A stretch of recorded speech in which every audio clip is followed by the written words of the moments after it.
Hi, good evening everyone.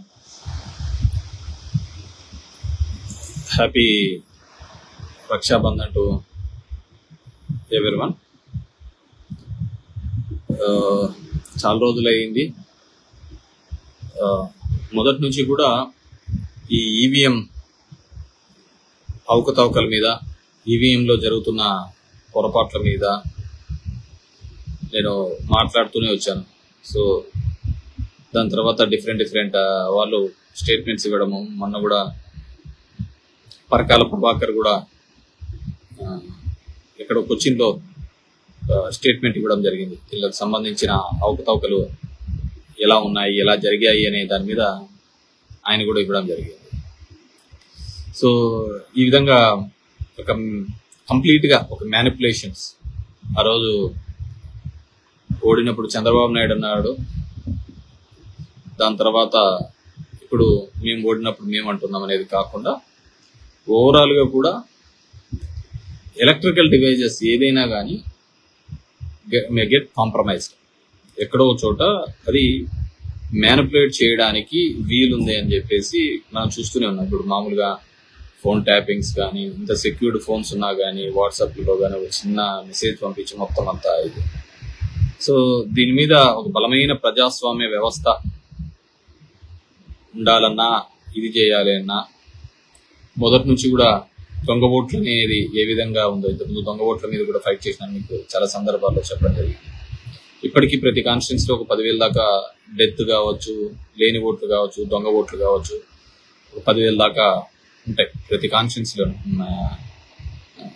దాన్ని ఎంతమంది officers వచ్చినా చెక్ చేయరు, ఎందుకంటే ముట్టాలంటే భయం. అవి ఓట్లు, దొంగ ఓట్లు తీసేసేటప్పుడు అన్ని ఓట్లు తీసేసినారు అని చెప్పేసి పత్రికలు రాస్తాయి. తీసేసే కార్యక్రమం మొదలు పెట్టినప్పుడు తీయకుండా మొదలు పెడితే ఇంకా ఓట్లు అలాగే ఉన్నాయని రాస్తాయి. కాబట్టి సో అది ఎప్పుడు అలా నిరంతర ప్రక్రియలాగానే ఉండిపోయింది ఆ దొంగ ఓట్లు. సో అందుకే మన బ్యూటీ ఆఫ్ డెమోక్రసీలో ఏవైతే 4 పిల్లర్స్ అంటామో, ఎగ్జిక్యూషన్ కావచ్చు, మీడియా కావచ్చు, అదేవిధంగా లా కావచ్చు, ఇవన్నీ కూడా ఇప్పుడు ప్రతి ఒక్కరికి దీనిలో ఏదో జరుగుతోంది అనే పద్ధతికి ఉంది.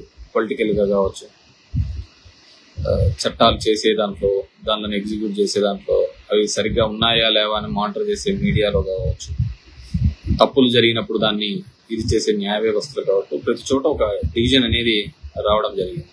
సో అది మనము ప్రాక్టికల్గా చూస్తాం. సో ఈరోజు నేను ముఖ్యంగా పెట్టిన వివిధ అంశాల మీద నా వీడియో ఏంటంటే, ఒకటి రీకౌంటింగ్. ఈ ఎక్కడైతే తప్పిదాలు జరిగినాయని భావించినామో అక్కడ శాంప్లింగ్గా ఇప్పుడు ఒంగోలులో కౌంటింగ్ జరుగుతుంది.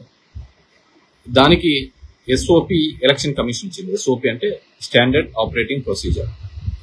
ఏ విధంగా చేయాలి, ఏ విధంగా ఉండాలి, ఏ విధంగా కౌంట్ చేయాలి, వాళ్ళు ఇచ్చిన రూల్స్ ప్రకారము మనమంతా ఏమనుకున్నాము, సో పన్న ఓట్లు వివిప్యాట్లో, అదేవిధంగా పడిన ఓట్లు ఎవరికి పన్నాయి అనేది లెక్కేస్తాము. అదేవిధంగా ఈవీఎంని కూడా దాన్ని ఏమన్నా ట్యాంపర్ చేసినారా, మ్యానిపులేట్ చేసినారా వెరిఫై చేస్తామని మనం అంతా అనుకున్నాం. కానీ ఈరోజు అక్కడికి పోతే తెలిసినది ఏంటంటే, అక్కడ ఏ ఓట్లు కూడా గతంలో పన్న ఓట్లు కావచ్చు ఇవి కానీ లెక్కించరంట. దాన్ని కౌంట్ చేయరు. కౌంట్ చేసేదల్లా ఒకటే కౌంట్ చేస్తారు. అది ఏంది కౌంట్ చేస్తారు అంటే, ఆ వివిప్యాట్లన్నీ ఇప్పటికే తీసేసినారు. ఏ పార్టీకి ఎన్ని పన్నాయి అనేది మనకు కనపడుతూ ఉంటుంది కదా, అవన్నీ ఇప్పుడు లేవంట దాంట్లో. అదేవిధంగా ఆ ఈవీఎంలన్నీ క్లీన్ చేసి ఎవరికి ఎన్ని పన్నాయి, కొత్తగా మనల్ని ఏమంటారు మాక్ పోలింగ్ అంటే వేసి ఎవరికి ఎన్ని పడినాయి, ఎవరికి ఎన్ని పర్లేదు, ఎవరికి ఎన్ని పన్నాయి, ఎవరికి ఎన్ని పర్లేదు అనేది కౌంట్ చేసే కార్యక్రమం చేయడం జరుగుతుంది అనమాట. అది ఎట్లుంటుందంటే, మామూలుగా ఏదైనా ఒక హుండీలో ఎంత డబ్బులు ఉన్నాయి ఎంచమంటే ఆ హుండీలో డబ్బులన్నీ దోచేసుకున్న తర్వాత ఇప్పుడు అందరూ డబ్బులు వేయండి, ఈ డబ్బులంతా మేము ఎంచుతాము అన్నట్టుగా ఉంది. ఇప్పుడు కౌంట్ అది కాదు కదా. కౌంట్ చేయాల్సింది ఏంది, అందరికీ ఉన్న అనుమానాలు ఏంది. ఇప్పుడు నేను ఒక్కనే మాట్లాడడం కాదు, చాలా మంది ప్రముఖులు మాట్లాడినారు, దేశవ్యాప్తంగా లీడర్స్ అందరూ కూడా మాట్లాడుతున్నారు. ప్రతి ఒక్కరికి ఉన్న అనుమానం, ఎందుకంటే మన దగ్గరికి వస్తున్నారు, చాలా మంది దగ్గరికి వస్తున్నారు. మేము వేసామో ఎక్కడికి పోయినాయి ఓట్లు అనేది ప్రతి ఒక్కరికి ఉన్న ఆలోచన విధానం అన్నమాట. సో అందరికీ ఆ డౌట్ ఉన్నప్పుడు ఖచ్చితంగా దాని మీద క్లియర్ చేయాల్సిన అవసరం ఉంది. ఇప్పటికీ ఫామ్ 20 స్టేట్ ఎలక్షన్ మన ఆంధ్రప్రదేశ్ సంబంధించి ఎమ్మెల్యే ఎలక్షన్లకు సంబంధించి ఇంకా ఇంతవరకు కూడా అప్లోడ్ చేయలేదు. స్టేట్ ఎలక్షన్ ఇంతవరకు ఫామ్ 20 అప్లోడ్ చేయలేదు. నిజంగా అది చేస్తే పోలైన ఓట్లెన్ని, కౌంట్ అయిన ఓట్లెన్ని అనేది క్లియర్ కట్ గా తెలుస్తాయి అన్నమాట. కానీ అది ఆ విధంగా ఇంకా ఇంతవరకు జరగలేదు. అది ఎందుకు చేయలేదు, ఎలక్షన్ కమిషన్ మామూలు విత్ ఇన్ మంత్ లోపల చేయాలన్నమాట. అది ఇంతవరకు చేయలేదు. ఎందుకు చేయలేదు కూడా తెలియని విషయం, వన్ ఇష్యూ. సో ఇప్పుడు ఒంగోలులో జరుగుతున్నది, అక్కడ వాళ్ళకి ఇచ్చినది ఏంటంటే ఏ ఓట్లు ఏ దానికి పన్నాయి అనేది ఇప్పుడు వెరిఫై చేయరంట. ఆ వివి ప్యాట్లను కూడా కౌంట్ చేయరంట. వాళ్ళు ఇప్పుడు మొత్తం అన్ని క్లియర్ చేసినారు. ఎందుకంటే నాకు తెలిసే అయిపోయిన 15 రోజులకో 20 రోజులకో ఎలక్షన్ కమిషన్ ఒక ఆర్డర్ ఇచ్చింది.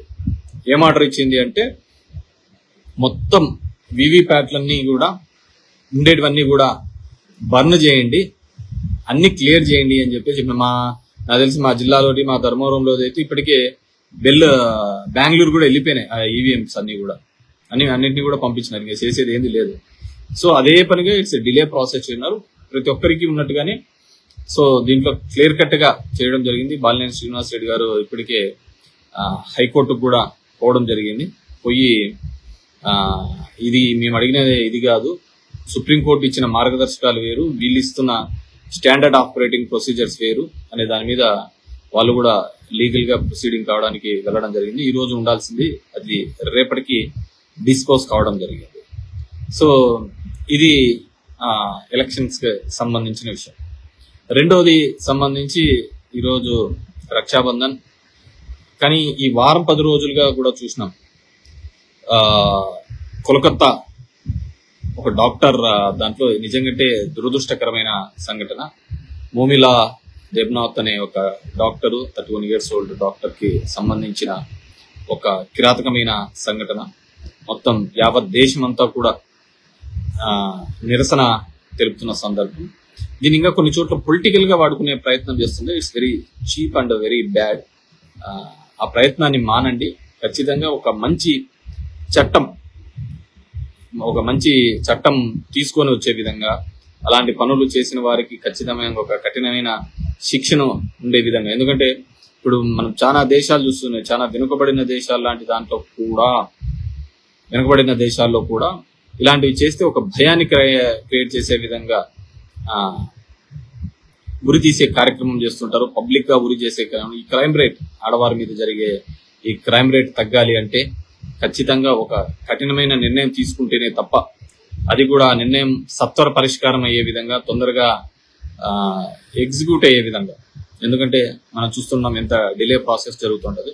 సరే, న్యాయస్థానాలకు వారికి ఉన్న ఒత్తిడి వారికి ఉండొచ్చు ఉన్న కేసెస్లలో, కానీ ఇలాంటి దానిలకు సపరేట్ కోర్ట్స్ అన్న పెట్టించేసిన స్పీడ్ గా తీర్పులు వచ్చే విధంగా ఉంటే చాలా బాగుంటుందని అనుకుంటున్నాను. ఎందుకంటే దానికి మన దేశంలో ఫోరెన్సిక్స్ లో కానీ, దీనిలో కానీ, ఎవిడెన్స్ కలెక్ట్ చేయడంలో కానీ, ఇంకా ఇన్వెస్టిగేషన్ లో చాలా లోపాలు ఉన్న మాట వస్తుంది మనం అనుకున్నాం. అందుకే చాలా ఈ క్రైమ్స్ జరిగిన వాళ్ళలో చాలా మంది తప్పించుకునే అవకాశం దీని కారణాల వల్లనే చాలా ఉంటారు. సో వాటినన్నింటినీ కూడా మంచి చట్టాలు తీసుకొని రావడం వల్ల, మనం చూసిన కొత్తగా చట్టాలు మార్చినారు కానీ నెంబర్ లోటే మార్చినారు, 302 ఇట్లా ఈ విధంగా చట్టాలు మార్చినారు తప్ప ఈ పాత చట్టాలే దాని మీద.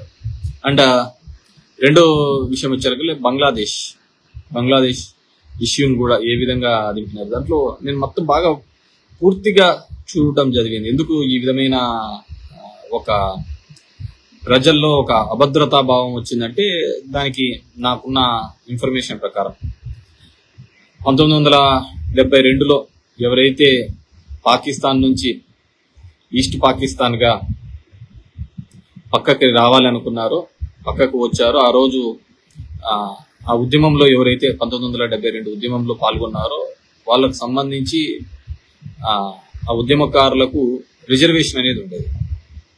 సో ఆ రిజర్వేషన్ అనేది ఉండేది.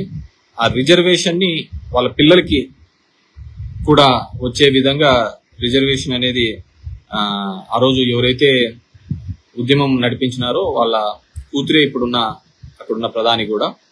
సో వాళ్ళు కూడా ఆ రిజర్వేషన్ ని వాళ్ళ పిల్లలకు కూడా వచ్చే విధంగా చేసినారు. దాని తర్వాత మళ్ళీ కొత్తగా వచ్చిన చట్ట ప్రకారం టు మై నాలెడ్జ్ మన వాళ్ళకు కూడా వచ్చే విధంగా ఈ రిజర్వేషన్ అనేది తీసుకొని రావడంతోనే మొత్తం అంతమంది కూడా ఫ్లేరప్ అయినారు. సో ఆ విధంగా కాకుండా కేవలం ప్రతిభ ఆధారితంగానే రిజర్వేషన్స్ ఉండాలి అనే దాని మీద ఆ విధంగా వెళ్ళిన తర్వాత మళ్ళీ అక్కడ సుప్రీంకోర్టు అది కొట్టివేసిన తర్వాత కూడా ఆ అభద్రత అనేది ప్రజల్లోకి ఉండడంతో ఖచ్చితంగా రిజర్వేషన్ వ్యవస్థనే తీసివేయాలి అనే ఒక సిస్టంతో ఉండడంతో మళ్ళీ ఆ ఉద్యమంలో జరిగి చివరికి అక్కడున్న ప్రధాని దేశం వదిలిపెట్టి రావాల్సిన పరిస్థితి.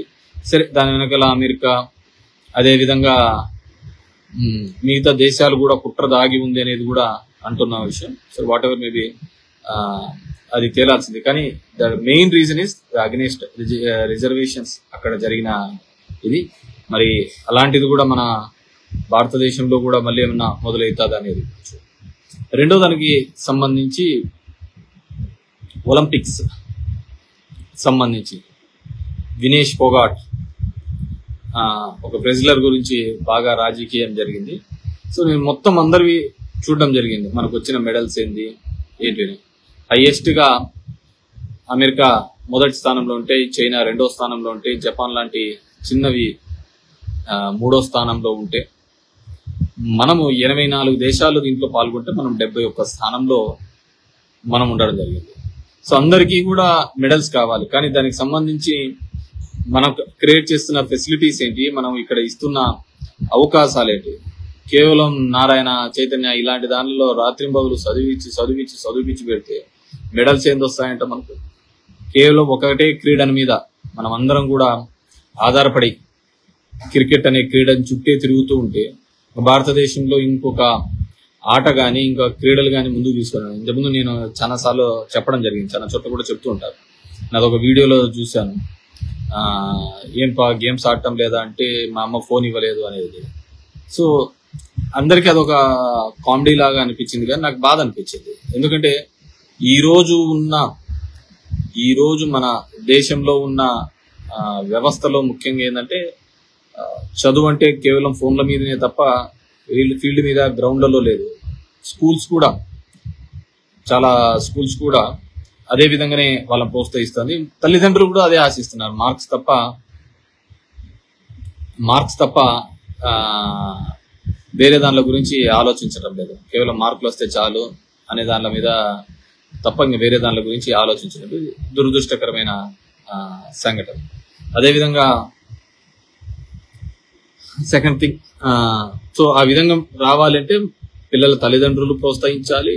ప్రభుత్వం దానికి సంబంధించిన ఫెసిలిటీస్ ప్రతి చోట కూడా స్పోర్ట్స్ కి అంతే విధంగా ఫెసిలిటీస్ ఇవ్వాలా.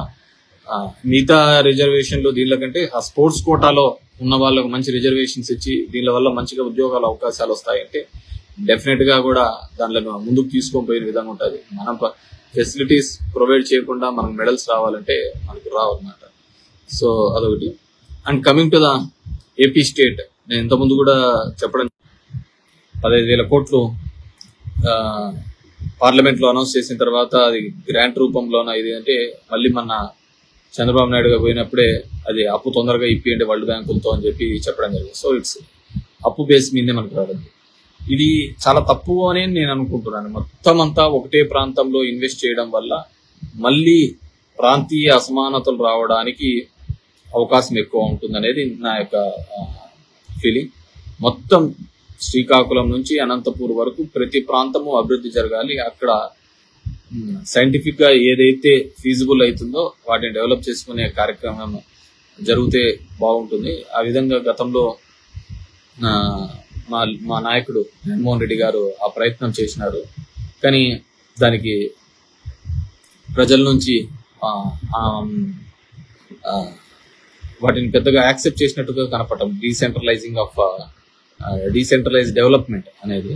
సో మేబీ ద మీడియా ఏదైతే చూపిస్తోందో అదే నిజంగా నమ్మించే భావంలో ఉన్నారు కాబట్టి దానికి మనం ఎవడు చేయలేని కార్యక్రమం. ఎందుకంటే ఇప్పుడు కొత్త తరహా రాజకీయాలు పుట్టుకొచ్చాయి. మామూలుగా. సో అంతా ఒకటే ప్రాంతానికి, ఈ ప్రాంతంలో ఇది, ఈ ప్రాంతంలో ఇదని ఎక్కడ ఇంతవరకు డిస్కషన్ ఏం జరగలే. సో అది జరగలేదు కాబట్టి, ఎందుకంటే నిదానంగా 1 by 1 వస్తుంది. ఇప్పుడు పోలవరంలో ఉంది, పోలవరంలో నిన్న టెక్నికల్ కమిటీస్ అవన్నీ వచ్చి కూడా ఎవాల్యుయేట్ చేసినాయి. ఆ రోజు ఈ విధమైన గత తెలుగుదేశం ప్రభుత్వంలో జరిగిన తప్పిదాలు, ఎందుకంటే అదేదో ప్రొజెక్షన్ చూపించాలి, నేనే మొత్తం అంతా చేసేసినాను, అయిపోయినాయి అనే ఒక ప్రయత్నంలో భాగంగా విఫలమైపోయి ఈరోజు ఆ పోలవరం దానికి జాప్యానికి అదే కారణమైందని చెప్పేసి ఇప్పుడు కూడా చెప్తున్నారు. సో అది స్పీడప్ కావాలి అంటే ఆ రోజే కానీ నిదానంగా స్టెప్ 10 కాలాలు ఉండాల్సిన రిజర్వాయర్స్, జాతీయ సంపద, దానిలకు మన క్రెడిట్ కంటే కూడా వాటి స్టాండర్డ్స్ మెయింటైన్ చేయాలి. ఇప్పటికీ చూస్తున్నాము, అప్పుడు కట్టిన బిల్డింగ్స్ కానీ రిజర్వాయర్స్ కానీ ఎంత స్టాండర్డ్ గా ఉన్నాయి. అది వదిలిపెట్టేసి మనం ఏదో అత్యుత్సాహం చూపించాలి అనే ప్రయత్నం చేస్తుంటే ఆ విధమైన ఇబ్బంది జరిగినదని నేను అనుకుంటున్నాను. అండ్ ఒక కొత్తమైంది, మా వాళ్ళు ఎప్పుడూ అంటారు అన్నా, వాళ్ళు వచ్చినప్పుడు వాళ్ళు తెలుగుదేశం ఉన్నా వీళ్ళు ఇది అని ఆఫీసర్లకు ముడిపెట్టే ప్రయత్నం చేస్తాను. నేను ఎప్పుడు అంటా, నీకోసం నా కోసము ఒక ఉద్యోగస్తుడు అంటూ ఉద్యోగంలో జాయిన్ కాడు, అక్కడ ఉన్న ఆ ప్రభుత్వాలు చేయించుకునే పనిని బట్టి ఉంటుంది. మామూలుగా మేము ఒక సిఐ, ఎస్ఐ లేకుంటే ఇంకో కింది స్థాయిలోనే ఆ విధంగా మాట్లాడేవాళ్ళు.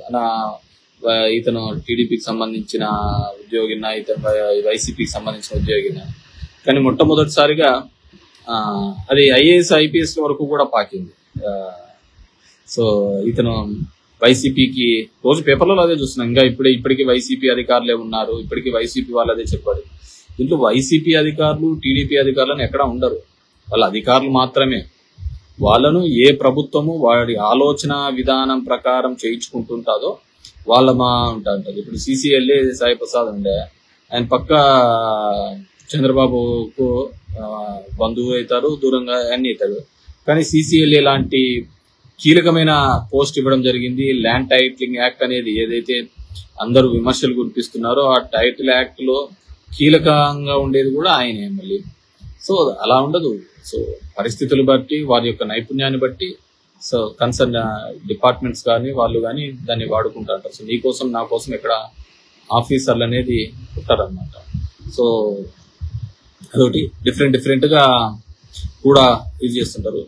సో బీ ప్రాక్టికల్, ఏదైనా కావచ్చు. సో జరుగుతున్న పరిణామాలు ఇది మా ప్రాంతంలో ఈ మధ్యనేమో కొద్దిగా వర్షాలు పడినాయి, రైతాంగం కానీ కర్షకులకు, కార్మికులు కానీ బాగా ఇబ్బంది పడుతున్న సందర్భం. సో ఏదేమైనా కానీ చంద్రబాబు వివిధ హామీల రూపంలో ఇచ్చినాడు, చూద్దాం ఆయన ఎంతవరకు నెరవేరుస్తారో. జగన్మోహన్ రెడ్డి కుదరదు, ఆ విధంగా చేయలేము, అంత ఆదాయం లేదు అని ఆయన చెప్పినాడు. ఆయన మాట నిజమవుతాదో, లేకుంటే సంపద సృష్టించి మొత్తం చేస్తాను అని చెప్పిన చంద్రబాబు మాట నిజమవుతాదో. కానీ దయచేసి పేపర్లలో కానీ దీనిలో కానీ ఈరోజు కూడా చూసేదో 16 కంపెనీలు ఓపెనింగ్ వచ్చి 3 నెలలు అయింది. 3 నెలల్లోనే అప్పుడే పరిశ్రమలు స్టార్ట్ చేసి ఓపెనింగ్ కూడా అవుతుంటదా? మామూలు రూమ్ మొదలు పెట్టినా కానీ 4 రూమ్లు కట్టలేమే. సో అప్పుడు జగన్మోహన్ రెడ్డి గారు స్టార్ట్ చేసినది ఇప్పుడు ఓపెనింగ్ వచ్చే కార్యక్రమం. సో డెవలప్మెంట్ అనేది it's a continuous process. So అది it's a continuous process. So ఎవరైనా కానీ తను చేసిన అది ల్యాండ్ మార్క్ లాగా ఉండిపోవాలని కోరుతారు. ఇప్పుడు సచివాలయ వ్యవస్థ అనేది అది ఎవరు వచ్చినా కానీ ఎప్పుడు వచ్చినా కానీ అది జగన్మోహన్ రెడ్డి చేసినాడనే చెప్తా అంటారు. సో ఇప్పుడు కొన్ని దానిలకు కాలనీస్, మా ధర్మవరంలో కూడా కొన్ని దానిలకు కాలనీలకు దీనిలకు పేర్లు మార్చినారు. పేర్లు మార్చడం వల్ల వచ్చే ఉపయోగం ఏముంటుంది? సో దానివల్ల ఏంటంటే వాళ్ళు కట్టలేరు కాబట్టి మనం కట్టిన దానిలకు పేర్లు మారుస్తూ అంటారు. సో ఇవన్నీ కూడా పబ్లిక్ అనే వాళ్ళు చాలా ఇది చేస్తారు. ఐ స్టిల్ బిలీవ్, నేను ఇంకా ఇప్పటికీ ఒకటే నమ్మేది, ఖచ్చితంగా ఈవీఎం మ్యానిపులేషన్స్ అయితే జరిగాయని నేను పూర్తిగా కూడా నమ్ముతాను. ఇది దేశవ్యాప్తంగా కూడా జరిగాయని పూర్తిగా నమ్ముతున్నాము. సో అదేవిధంగా ఎందుకంటే ఐ బిలీవ్, నాకు మా ధర్మవరం ప్రజల మీద వాళ్ళ మీద నాకు పూర్తిగా నమ్మకం ఉంది. సో ఖచ్చితంగా మంచిగా జరిగి ఉంటుంది, మంచిగా చేసి ఉంటారు అనేది నమ్మకం ఉంది. So end of the day దీంట్లో ఎట్లుందంటే చట్టాలు ఆ విధంగా ఉన్నాయన్నమాట. ఒకసారి ఎలక్షన్ ఇది అయిపోయిన తర్వాత నువ్వు నేనేం చేసేలేదు. కానీ ఈరోజు ఒంగోలులో జరిగిన దాన్ని బట్టి ఇలాంటి అనుమానాలు మరింత బలంగా వస్తున్నాయి. ఎందుకంటే ఎక్కడైతే ఆ గతంలో ఏ ఈవీఎంలు జరిగినాయి అవి ఎంచండి అయ్యా, ఆ వివిప్యాట్లు ఎన్ని ఉన్నాయి ఇవి ఎన్ని ఉన్నాయి అవి ఎంచండి అంటే అవి అన్ని తీసేసి కొత్తగా మళ్ళీ ఈవీఎంస్ ఎంచడం అంటే ఖచ్చితంగా ఏదో ఒక మ్యానిపులేషన్స్. ఇంతవరకు ఫామ్ 20 కూడా అప్లోడ్ చేయలేదంటే, ఎందుకంటే ఇప్పటికీ 49 లక్షల ఓట్లు వేసిన దానికంటే ఎంచినది ఎక్కువగా ఉన్నాయని కూడా వస్తోంది. కాబట్టి డెఫినెట్ గా ఇవన్నీ కూడా క్యాలిక్యులేట్ చేసుకోవాల్సిన ఆవశ్యకత ఉందని చెప్పేసి ఐ బిలీవ్ స్ట్రాంగ్లీ. సో ఏదానికైనా సరే కాలమే సమాధానం చెప్తుంటది. బట్ నేను దీని మీద కూడా different section of the people తో మాట్లాడుతున్నాను, అందరితో కూడా మాట్లాడి దీని మీద ఏ విధంగా ఒక సొల్యూషన్, ఎందుకంటే ఇది ప్రజాస్వామ్యానికి పెద్ద చెడు. దీంట్లో ఏముంటుంది చెప్పండి, ఒక ఎలక్ట్రానిక్ మిషన్స్ తో ఉంటే ఎవడైతే ఉంటాడో వాడు మెయింటైన్ చేసుకుంటా పోతా ఉంటాడు. సో ఖచ్చితంగా పలు అనుమానాలకు, ఎందుకంటే మెయిన్ ఎలక్షన్స్ జరిగిన తర్వాత మన 13 ఎలక్షన్స్ జరిగినాయి అసెంబ్లీస్. 13 ఎలక్షన్స్ జరిగితే 10 పైగా ఇండియా కూటమి గెలిచింది. 10 సంవత్సరాల తర్వాత ఏం పెద్ద ఘనకార్యాలు జరిగినాయని చెప్పేసి మళ్ళీ ఓటు వేస్తున్నారు అనేది కూడా మనం చూసుకోవాల్సిన విషయం, ఆలోచించుకోవాల్సిన విషయం. Thank you very much.